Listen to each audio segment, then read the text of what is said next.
दोस्तों, एक समय की बात है।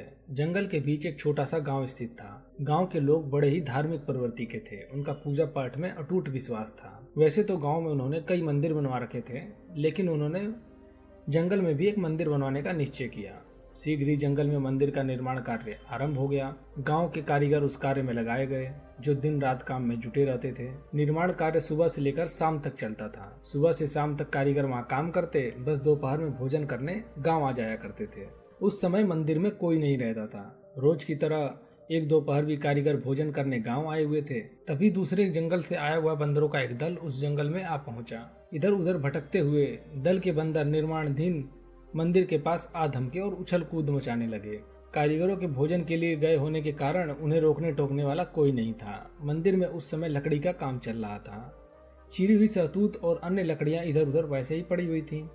कई शरारती बंदर लकड़ियों पर उछल कूद मचाने लगे।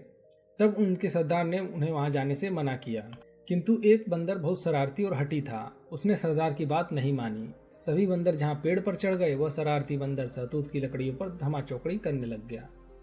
वहां सहतूत के कई अधचिरे लट्ठे पड़े हुए थे। उन अधचिरे लट्ठों के बीच कील फंसी हुई थी। कारीगर भोजन पर जाने से पहले कील को फंसा कर जाते थे, ताकि आने के बाद उन्हें वापस आरे घुसाने में सुविधा हो। शरारती बंदर कैतूलवश एक अधचिरे सहतूत के बीच फंसी कील को देखने लग गया।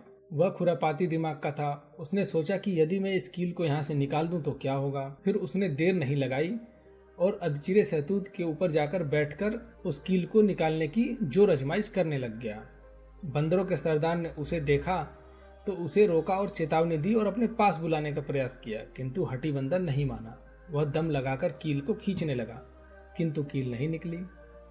लेकिन बंदर भी हार मानने वालों में से नहीं था। वह और जोर लगाकर कील को खींचने लग गया। इस जोर आजमाइश में उसकी पूंछ उन अधचिरे लट्ठों के बीच में जा फंसी, किंतु कील खींचने में लगा बंदर इस ओर ध्यान नहीं दे पाया और अपनी धुन में लगा रहा। कुछ देर बाद कील को खींचने पर वह थोड़ी हिलने लगी। यह देखकर बंदर बहुत खुश हुआ और दुगने उत्साह के साथ कील को निकालने लग गया। अंत में उसका प्रयास सफल रहा और जोर के झटके के साथ कील बाहर आ गई। किंतु जैसे ही कील बाहर आई, अधचिरे पार्ट आपस में मिले और बंदर की पूंछ उसमें दब गई। बंदर दर्द से चीख उठा। कराते हुए उसने वहां से निकलने का भरसक प्रयास किया, किंतु नाकाम रहा। वह जितना दम लगाकर वहां से निकलने का प्रयास करता, उसकी पूंछ उतनी ज्यादा जख्मी होती जाती। बंदर बहुत देर तक वहां फंसा रहा और तड़पता रहा। अन्य बंदर भी उसकी सहायता में असमर्थ रहे। अंत में उन्हें उसे वहां छोड़कर जाना ही पड़ा। वहां फंसे फंसे अत्यधिक रक्त बह जाने के कारण बंदर मर गया। दोस्तों, जिस काम की जानकारी हमें नहीं होती, उसमें अनावश्यक हस्तक्षेप मूर्खता होती है। ऐसा करना मुसीबत को बुलावा देना होता है। धन्यवाद।